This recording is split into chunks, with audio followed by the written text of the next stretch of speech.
The Attack on Titan fanbase absolutely adores Levi Ackerman, and for good reason. He undoubtedly has some of the best action sequences in the entire series. But I've noticed some viewers tend to get the wrong idea about his character, and when that happens, it can lead to confusion when he doesn't act the way you expect him to. Here's an example I see come up every so often. Why was Levi so determined to kill Zeke, yet in the final arc, didn't feel the same about Annie? Levi knows she was responsible for the deaths of dozens of scouts, including his own squad. So why didn't he avenge them? Why didn't he kill her the moment he had the chance? Questions like these stem from a misunderstanding of Levi's character. Let's start by discussing the origin of Levi's motivation to kill Zeke. During the Return to Shiganshina arc, the scouts found themselves completely cornered by the Beast Titan. Zeke hurled a boulder to seal off their escape, surrounded the scouts with a wall of titans, all while decimating their forces with rocks. Erwin had one final option: lead the scouts on a suicide charge and give Levi a shot at taking down the beast. You fought a good fight. We've only come this far thanks to you. I'm making the choice. Give up on your dreams and die for us. Lead the recruits straight into hell, and I'll take down the Beast Titan. But when Zeke ultimately escaped, it meant Levi failed to keep his promise. He failed to give meaning to those lives that were sacrificed, all for the sole purpose of him killing the Beast Titan. Levi told Erwin up front, give up on your dreams and die, send the recruits to hell, and I will take down the Beast Titan. Their lives were sacrificed on the basis of his promise. Notice what Levi says after Zeke escapes. Again, there's emphasis on his promise specifically. While other characters might assume Levi's motivation is simply about revenge, we as viewers know it's more than that. Whenever we're shown Levi's internal thoughts, he always goes back to thinking about his promise and giving meaning to the lives of the fallen, rather than something like vengeance. Levi isn't the only character to constantly think back to the fallen scouts. Hanji and Erwin have many similar moments throughout the story, which makes sense. When you've experienced the loss of countless comrades over the years, you want to find a way to give their deaths purpose. Quick side note, here's a natural question to ask. If Levi and Hanji care so much about honoring the fallen scouts, then why did they stop the rumbling? I made a video about this topic, and I highly recommend watching it if you want to understand what kind of people the scouts of the past were. There's something important I want to note about Levi's motivation. I'm not trying to make the point that Levi's desire has nothing to do with his hatred for Zeke. He absolutely despises him. The point I'm making is, Levi's obsession with killing Zeke comes from his promise, and the lives that were sacrificed so he could fulfill it. It's not rooted in his hatred and a need for vengeance. It's so much more than that. There's a reason we're constantly shown this same internal dialogue. We're meant to understand the significance of it.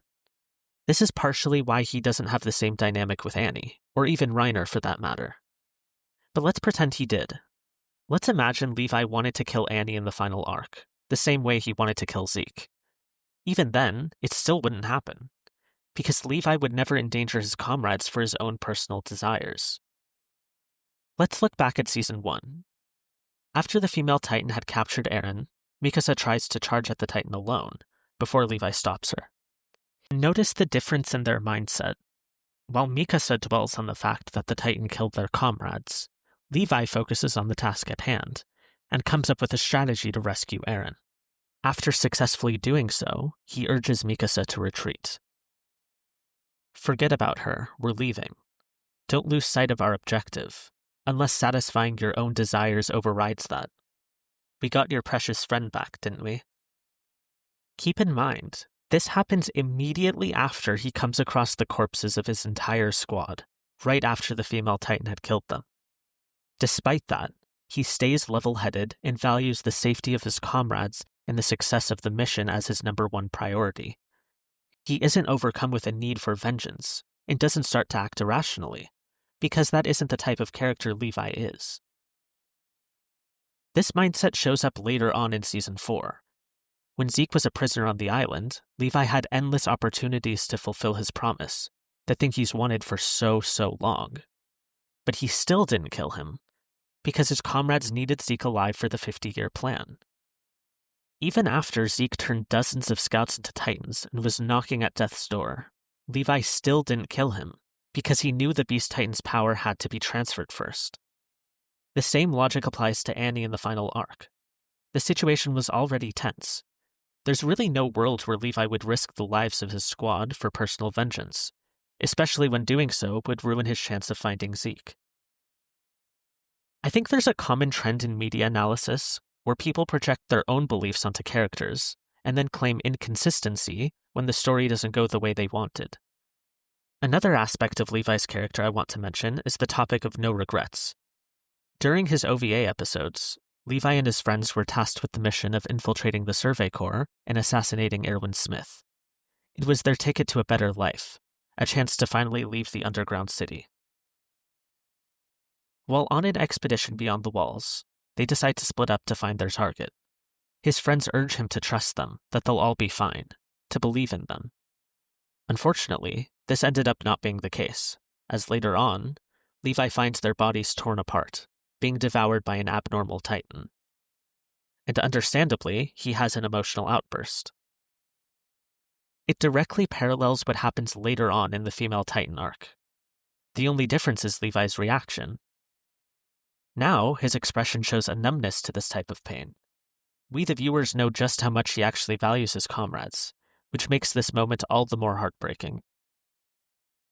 Back in the OVA, Levi dwells on the fact that he trusted his friends, that he believed in them to be safe. When Erwin finds him, he tells Levi, "If you begin to regret, you'll dull your future decisions and let others make choices for you. Nobody knows the outcome." During the female Titan arc, Levi shows just how much these words have stuck with him. While in the forests of giant trees, Levi and his squad were being chased by the female Titan. The others insisted they should turn around and fight it, but Levi kept moving forward, because he had faith in Erwin's plan to lure and capture her. I don't know the answer. I never have. Whether you trust in your own strength, or trust in the choices made by reliable comrades, no one knows what the outcome will be. At that moment, did Eren make the right choice following Levi's orders? Should Eren have believed in the Levi squad, or should he have fought the female Titan himself?